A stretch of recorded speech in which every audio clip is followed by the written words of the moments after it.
Welcome back to Ghosting with Anya. I'm your host, Anya Smith, also the author of Anya's Ghost Stories Volume 1 and Volume 2, The Return of the Dead. And I have my co host here, Chris, my husband. Our cat is in our bedroom hanging out. So, hi, Chris. Welcome to the show. So, anyway, we were just talking about going to another vacation. Um, we are going to Washington, D.C. this time. Actually, we're not going to the cruise. We actually had uh, a talk, about going to another place besides, cruises. I'm not really into that. So instead of cruising on a boat for a week, we are actually going to Washington, D.C. for a week. We're going to explore the whole city and check out the cemeteries, check out the Lincoln Memorial, like the actual statue. So, shopping, of course, get something to eat, and just relax at the hotel. And I'll be like crocheting my projects like I usually do. So, and we get to also go on other place too, like New York. So, well, we're actually gonna go to Washington D.C. this time. So, anyway, either DC or New York, we'll have to decide. They're both are gonna be good either way. Well, it depends, but my mom probably said that I might have a lot of problems while we're down there. So you won't. Me and Fearless will keep you safe, and you'll have plenty of snacks if your blood goes low, and there's benches to sit on. Yeah, well, my mom said it's not a good idea to go to New York. Yeah, well, DC won't be much better in terms of walking, so. Well, my mom likes Washington D.C. So anyway, but yeah, so we're probably gonna go to Washington D.C. anyway. Not this year, but next year. So we're not gonna be walking that much anyway. I just don't like to walk for like 10 hours. I'll be tired as well. Yeah, we're going to be doing that whether we're in DC or New York, so. Anyway,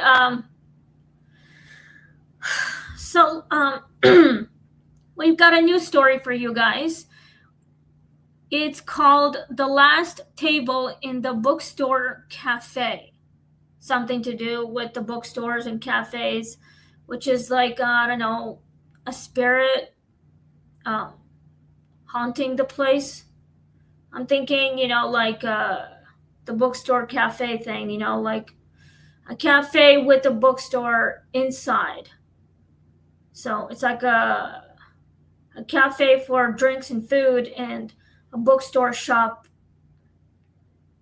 at the same time, like buying books at the same time as you are getting your dessert or something at the cafe or whatever. But anyway, that's the new story today we will be reading. So it is season 6, episode 12. Well, not 12, but episode 212. So I hope you guys are ready. Anyway, we had a great day today. Fearless and I just hung out. Well, we dropped off Vince at his parents' house this morning. Then we went to Ollie's, just hung out there until like 12, and then we went back to his parents' house, picked him up, went to Council Bluffs, picked up Caden, which is Fearless's son, and then we went to the gas station, got some lunch there.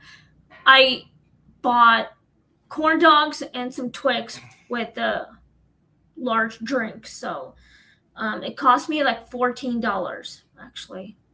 So Then I went home. Well, actually, we went at the parking lot right where Wells Fargo Bank would be.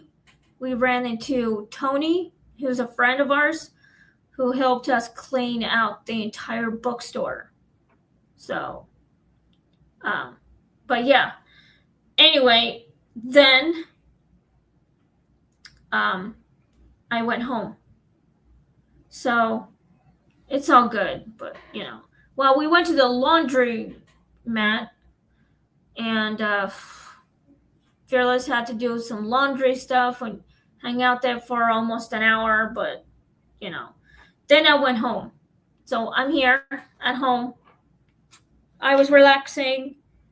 I had some spaghetti for dinner and did some knitting as I was watching the Tubi channel. And it's actually free. It doesn't even matter. I might download it again if I want to or whenever, but I got Pluto. And it's also free. You don't have to pay for it. Tubi channel. You don't have to pay for it. It's free. Free movies, free TV shows, live TV for free. You can watch whatever you like. Zero payment. Like literally. So now we are here doing podcasting. So anyway, I hope you guys are ready. It is almost 9 p.m. So let's get started on the story. Get something to drink for yourselves and get comfortable. Anyway, I also want to say thank you guys for subscribing to my channel. Be very supportive. So anyway, I hope that this will make any sense to you all as I am going to start reading the story as soon as possible. I gotta clean my glasses anyway. So, but anyway, yes, we've been, running errands, doing a lot of stuff, just chilling out, Then when I got home, I called Fearless like an hour ago and see if he wanted to, go somewhere else besides on a cruise. So I think he might like New York or Washington, D.C. So I actually wanted to go to Washington, D.C. That's where we might end up at. So that's exactly what I'm thinking. Anyway, I called my mom and told her about it. And also told her that I remember going to New York when I was about a junior in high school. I was 19. And she said, I don't think it's a good idea to go to New York because I'm going to end up having a lot of problems, especially too many walkings because there's a lot of people in there I'm going to have a lot of problems with. This is why. And my mom's actually right. There's going to be a lot of people that never sleep. So walking can make me feel tired and my blood can literally drop just like that. Like 20%, somewhere around there. You'd be okay in New York. We'd make sure. So anyway, I think Washington D.C. might be good for us. So that's exactly what we're going to do. It's not going to be this year. It's actually going to be next year. So I hope. Anyway, now that my glasses are clean, so let's get started on reading the story. So please click like, share, and subscribe, and let's get started on the story. Iris worked the closing shift at Chapter and Bean because the owner needed someone who could handle espresso customer moods and the weird overlap of literature people and coffee people. The shop sat in a former bank building with books downstairs, cafe seating upstairs, and one back corner table by the tall windows that everyone informally called the writer's table, even though no one who used it was writing everything readable. The atmosphere was exactly what the owner wanted to sell. Soft lamps, old shelves, pastries no one could pronounce, and the suggestion that if you sat there long enough, your life might develop a better vocabulary. Well, vocabulary. So, uh, Iris liked the job more than she admitted. She liked wiping down the pastry case after the rush and hearing the last conversation thin out into pages turning. The one thing she disliked was table 9 after closing. No matter how carefully she stacked chairs, the chair at 9 would always be by morning, pulled out by morning as if someone had left it in the middle of returning. At first, she blamed the cleaner, then gravity, then her own poor memory. That explanation became unavailable when she found a half-empty porcelain cup on table 9 one morning after the cafe had been closed at all night. The cup did not belong to current service stock. It was older, thinner, with a gold line around the rim and a lipstick mark, the exact color old films assign to women who write letters they shouldn't send. The owner took one look and sighed. Table 9, it turned out, had once belonged unofficially to a local columnist named Vivian Hart, who wrote essays and reviews in the newspaper's cultural pages from the cafe long before the current owners bought the building. She died after an illness while in the middle of a final essay no one ever found complete. Staff over the years sometimes discovered a chair, pulled out a cup where no cup should be, or lines in sugar on the table had been too noisy with opinions. She hates lazy sentiment, the owner added, which somehow felt like an operating note. Something tells me that Vivian pretty much didn't like what was going on with these tables or people at table 9, I guess. So apparently Vivian was some kind of columnist. She used to give people advice as a column, like the articles, maybe whatever the event was going on, she would write about it. She would have some experience with other places and other cafes and bookstores or something like that, or whatever. But that's just how she would write in her book how she experienced would be like whatever she liked, whatever she did not like. So that is the reason why Vivian would be at table 9 constantly all the time, because it was her favorite table. So It's like it was reserved for her. So no wonder why. But anyway, let's continue on the story.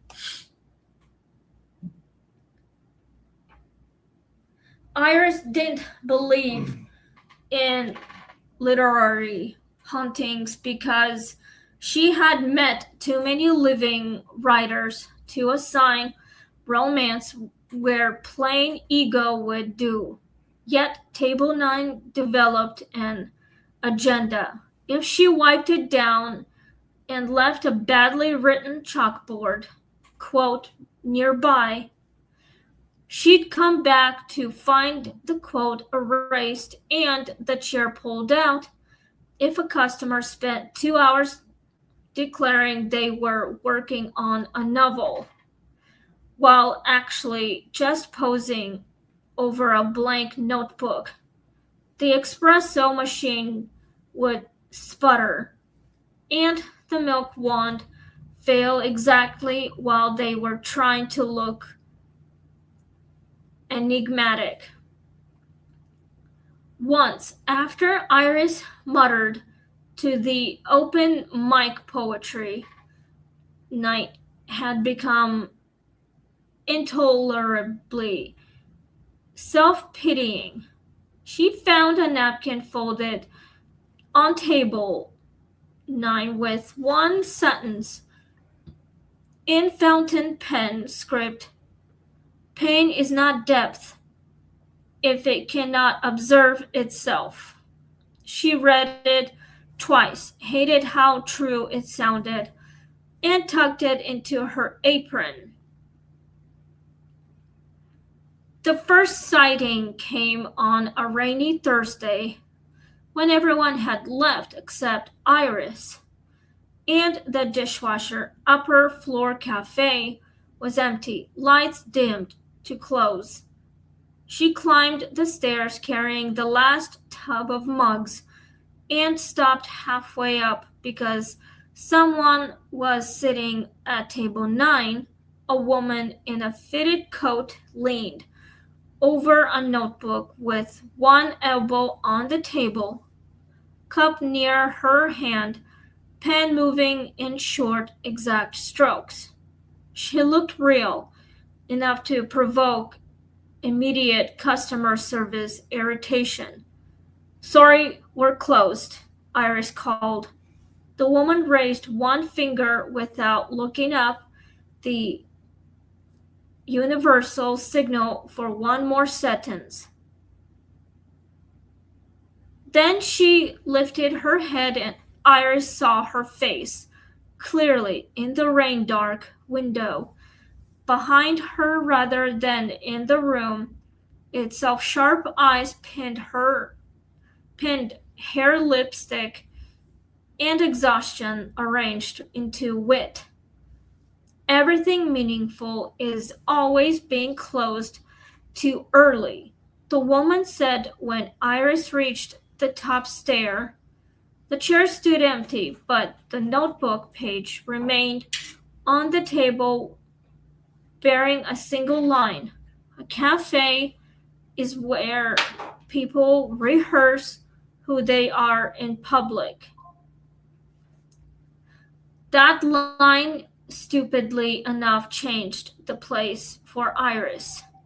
She started watching customers not as transactions but as drafts. The nursing student highlighting pharmacology while pretending not to cry. The divorced man ordering one Americano and reading travel guides without ever leaving town. The teenage girls revising college essays in whispers sharp enough to slice the retired teacher who came every Monday to write letters she never mailed. Table 9, once she noticed the pattern, seemed to attract anyone on the edge of becoming or admitting something. Vivian Hart wasn't haunting a table. Because she loved coffee, she was attached to a front row seat for How People Perform Conceal and Accidentally Reveal Themselves. Once Iris understood that, the interventions sharpened. The right book would appear on the reshelving cart near the right customer. A dropped receipt would be found under a chair after a difficult conversation with a phone number. Or phrase, someone needed to see it was manipulative. Maybe it was also often effective. The cafe owner, hearing parts of this, finally admitted that Vivian's last unfinished essay had supposedly been about public selves. How cafes, lobbies, stations, and waiting rooms teach people to become visible through routine rather than confession. No full draft survived, only a few quoted lines in an old editor's notebook. The owner wondered whether the table 9 remained active because Vivian had been interrupted before landing the final point. Iris, now more involved than she liked, searched archived newspaper records and local donor boxes in the shop basement until she found a folder of clippings, invoices, and one carbon copy page in Vivian's hand. The line at the bottom stopped mid-thought. We become ourselves mostly honestly, not in solitude, but when handling small public rituals, ordering, waiting, pretending to read, glancing up when the door, no ending, no conclusion, just the ache of intellect cut off before the turn. On the anniversary of Vivian's death, the owner decided to host a silent writing night at table 9 and the upstairs cafe. No microphones, no branding, no latte art slogans about creativity, just lamps, quiet, and notepaper. Iris placed the carbon copy page in a frame by the table with a small sign, asking people to leave one true sentence rather than perform a false one.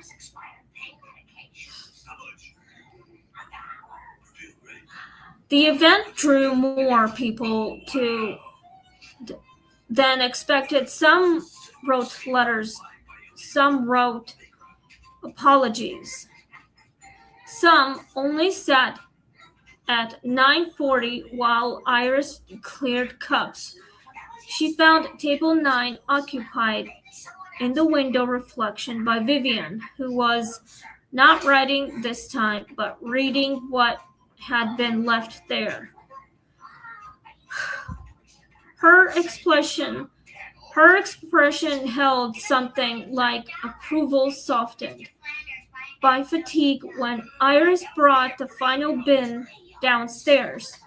She found one page on the table in fresh ink, not matching any current pen.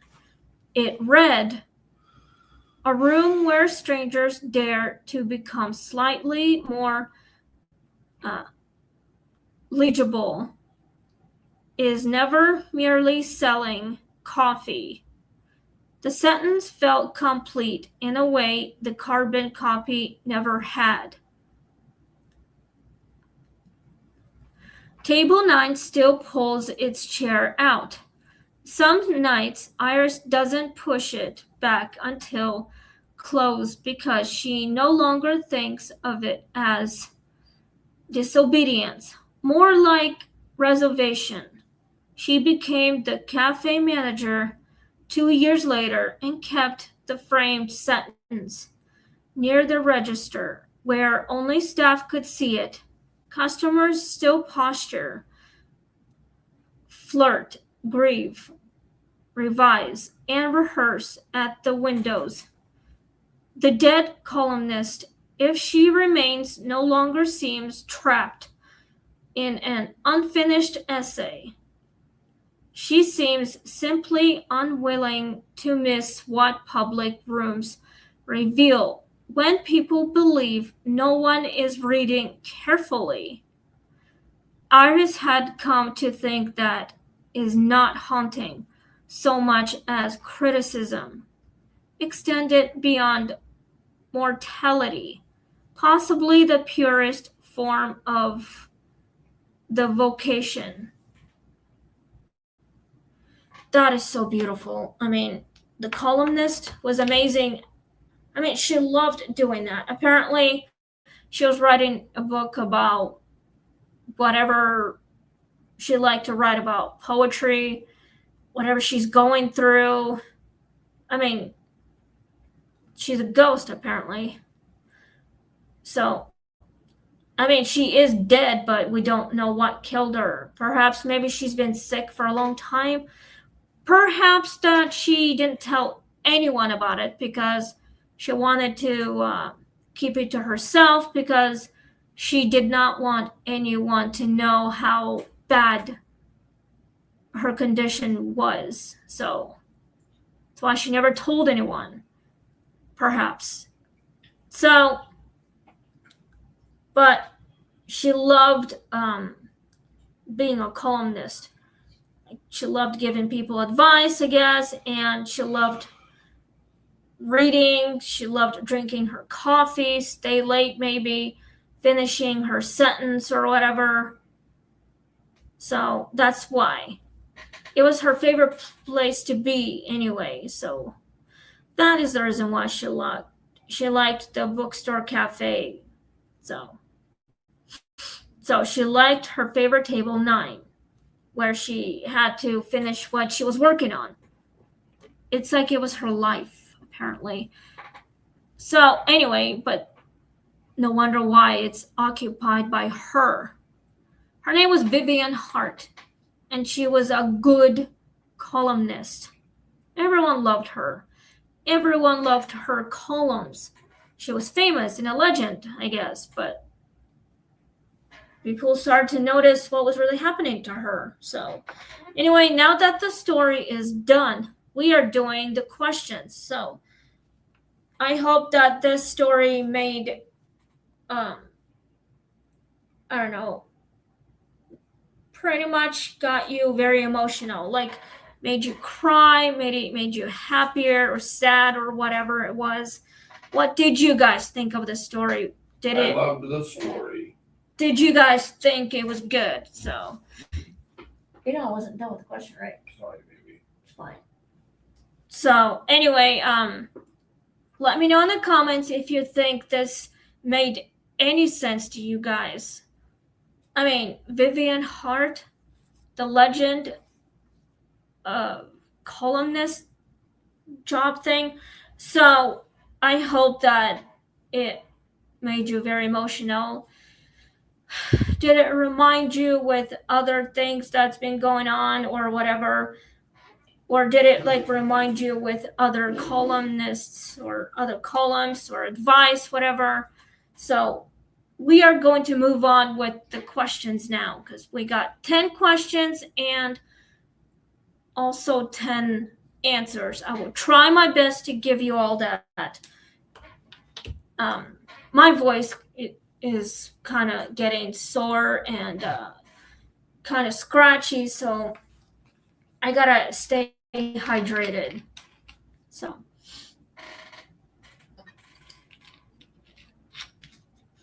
but anyway, okay, so let's get started on the questions.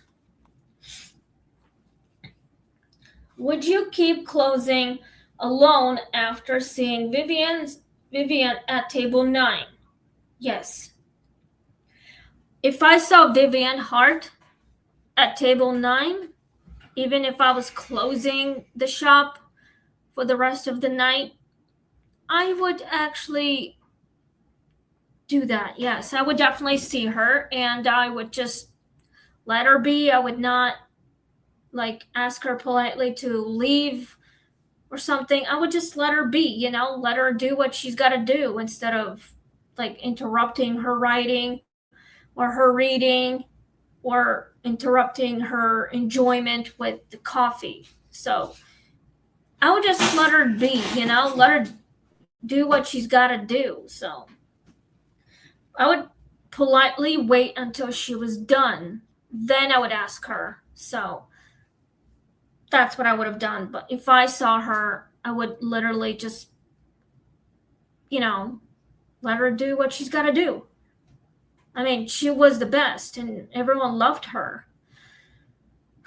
Well, anyway, I totally would see her and I would probably maybe might stay if, like if I want to talk to her, I would want to stay and chat with her if she wants, to speak. I mean, I would definitely would do that. So anyway, let's go to number 2. Do you think she stayed for the unfinished essay, the table, or the people? That's a good question, you guys. I probably think that she would stay because of her unfinished essays. That's what I think. Let me know in the comments if you think that she stayed because of her unfinished work. Maybe she wanted to finish what she started. So let me know in the comments if that's what you guys are thinking. Just give me a yes or a no or I don't know, or a maybe. Just let me know what you guys think. I think it's her unfinished essay that she needed to do. I hope that she found peace. I hope that she finished her essay so she could, move on to her other essays or whatever. So finish her thing and she would move on to something else. Let's go to number 2. Actually, number 3.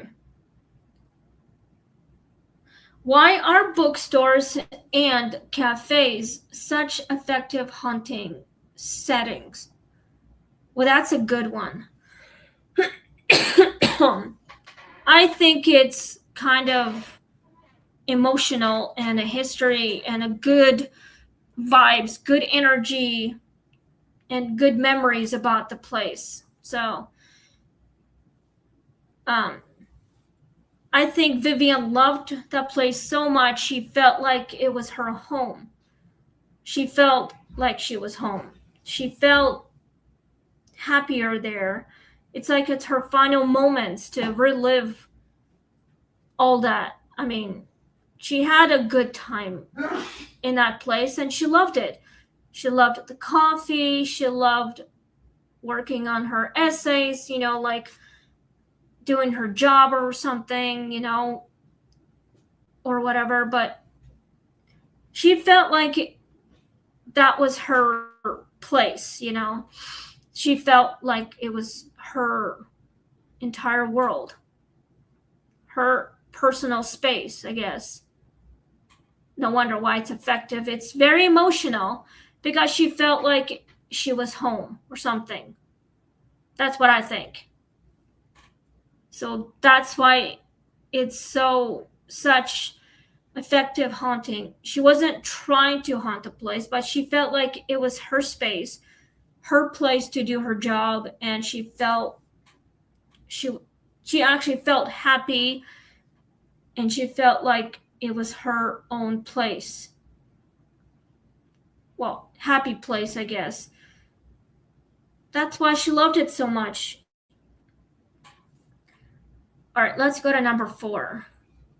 What was more unsettling, the old cup the written notes or seeing her in reflection?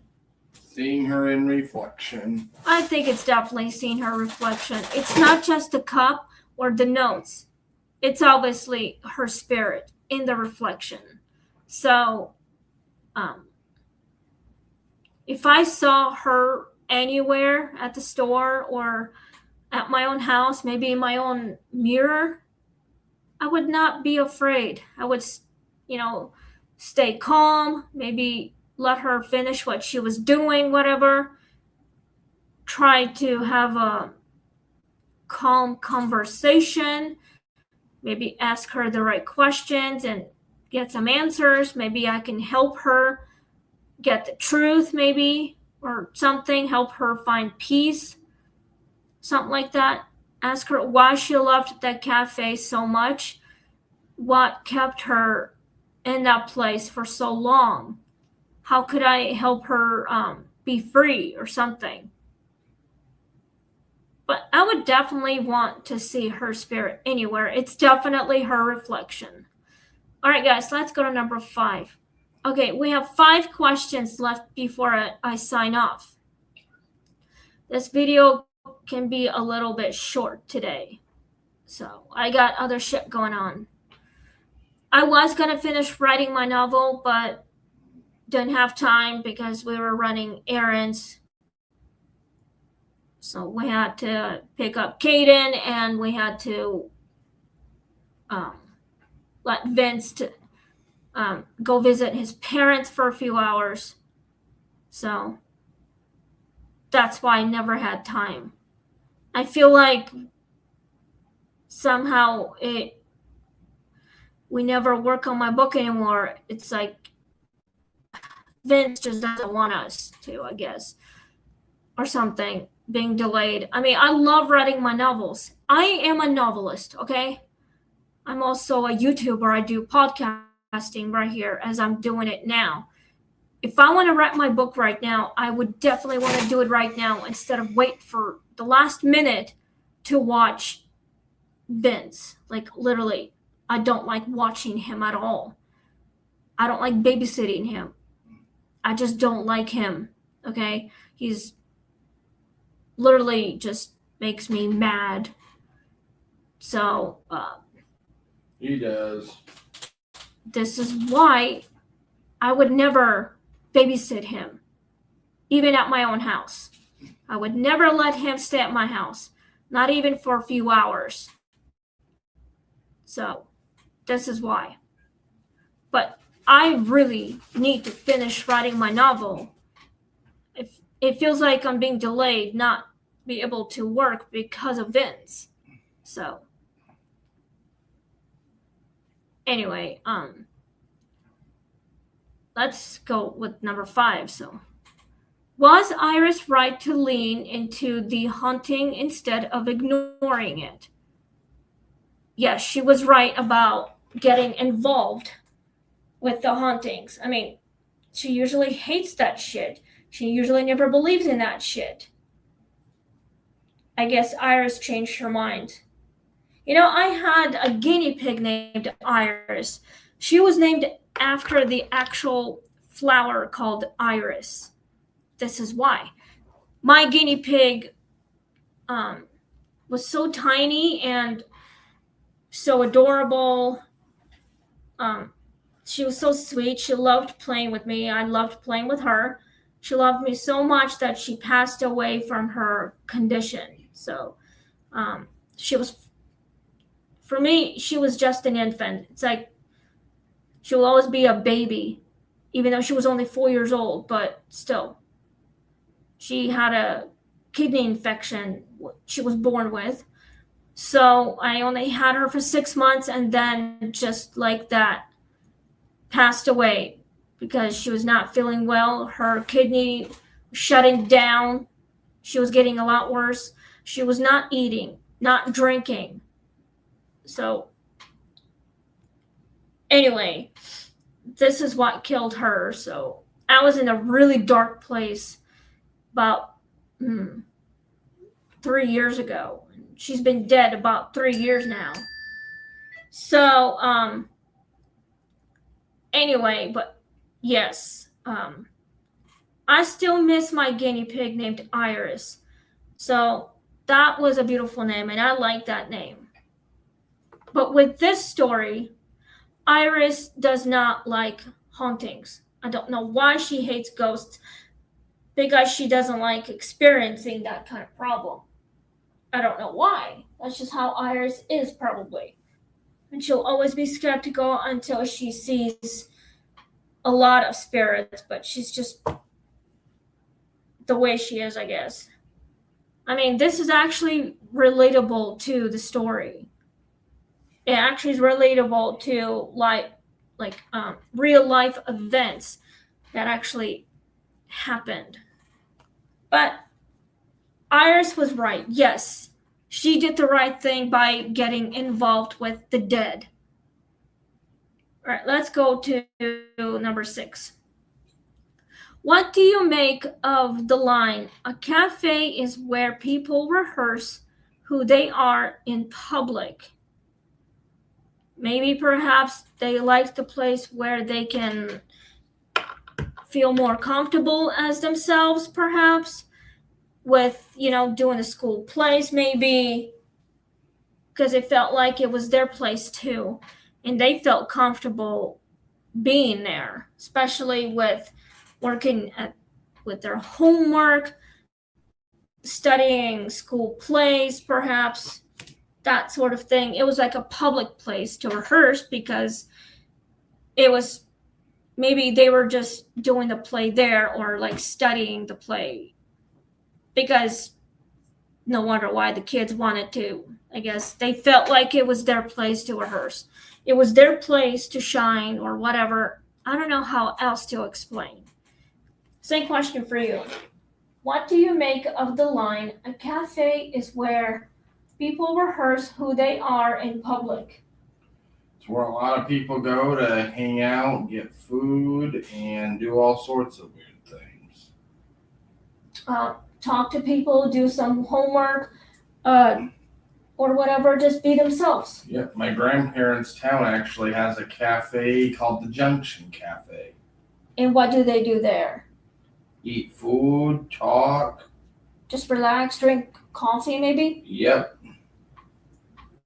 That is a good place to go to if they felt like they want to get away from a bunch of other stressful things. Maybe enjoy the book or enjoying with other people, like talking to them instead of being on their phone. Look at your picture of Niagara Falls. Once I'm done with this, I will. Okay, baby. So anyway, a place is where you can be as yourself, not the way they want you to be or who they want you to be. Like pretend. Do not pretend. Go to a cafe, hang out, talk to people, have some food, have a good conversation or whatever, do their homework or whatever they gotta do. A cafe is where people be themselves, do what they gotta do, enjoy what they can, enjoy their relaxation, enjoy who they are. So that's exactly what people should do. I mean, if we went to a cafe, we would enjoy mingling with people, talking to them, going on dates, get to know someone, who they are, and be as themselves, do what they gotta do. Just enjoy, public areas or whatever. All right, let's go to number 7. Can unfinished criticism become a haunting? Of course it can. It definitely could, yes. I mean, if you are being criticized for every reason, for anything, it's like people are like trying to tell you, do this, do that, something. No, you can't do this or you can't do that. That's like being nagged and criticized for everything, like being ashamed, that sort of thing. That's exactly what criticism is. Same question. Can unfinished criticism become a haunting? Yes. How would you describe that? It's criticism that just doesn't end. It's like endless criticism with the shame that people would have, Yep. just being annoyed and disciplined, mostly ashamed. Yep. That's exactly what it can become, just because of the way they are, the way they look, and how they look. So that's what criticism would be like. When you were a kid, were you criticized by your teachers? Not really. What about your classmates? Sometimes. How were they criticizing you when you were younger? Just made fun of me.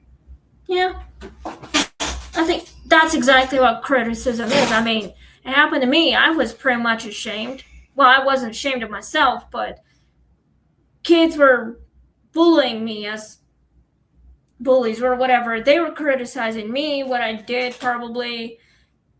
They were like shaming my existence, I guess. No wonder why. But that's what it becomes a haunting. Any sort of reason. Okay, let's go to number 8. Would you want to sit at table 9 knowing its history? Yes, I definitely would. If I sat at table 9 and if I start having paranormal experience on table 9, and I would see what becomes of it and see the flashback and how it all started and who sat where and what they did or whatever, whoever came in or came out or went out, whatever, that sort of thing. I mean, like literally, I would definitely want to sit at table 9 and experience a lot of history. So I would see the flashbacks, like the history, let's say many, many centuries ago, when the cafe first was built, or something like that, or whatever. But yes, I definitely would. Okay, guys, we have 2 questions left. Maybe the video might not be that short, but it could be. We're almost up to 1 hour. We are in 47 minutes. I am no rush, but I have other shit to do. I got to get myself cleaned up, get ready for bed because I have other stuff going on. Maybe finish working on my book. So I have to finish writing my novel. So, and finish making my sweater. I need to continue knitting. I need to get ready for the trip that's coming up in 2 months. So we're going to Kansas City in 2 months, and next year we're gonna go to Washington D.C. and I can't wait for that. So that's why we're getting ready. Okay, so let's continue with question 9. We're almost done here. Is this story more about observation or intervention? I think it's more like observation. What do you think? Observation, yes. Good. So, if it was observation, it's like you are watching the history and seeing it, how it all started. And if it's like intervention, it's kind of like, well, I don't know what the intervention would look like. Here's a question for you for question 9. Is the story more observation or intervention? I mean, how would you describe? I'd say a little more intervention. How would you describe that? Meaning that they really are trying to intervene to save them. True. I mean, like save the business, like Yes. get more customers and, you know, perhaps get involved with other people, Yep. that sort of thing. Yeah, I think that's what intervention would be like. Talking to people, just being themselves, something like that. Okay, guys, we have one last question left before I sign off. If a ghost helped people become more legible, what do you think that means? That's a good question. I think it's probably because eligible with the ghost can help, like doing a good deed or something, tell them the truth or whatever, be very observant or something like that. So here's a question for the last one for you. Okay. If a ghost helped people become more legitimate, what do you think that means? All right. No, I mean literally. It says, if a ghost helped people become more legible, what do you think that means? Hello? It says right here. If a ghost helped people become more legible, what do you think that means? Means they help them figure things out. Good enough. I was trying to think of it, baby.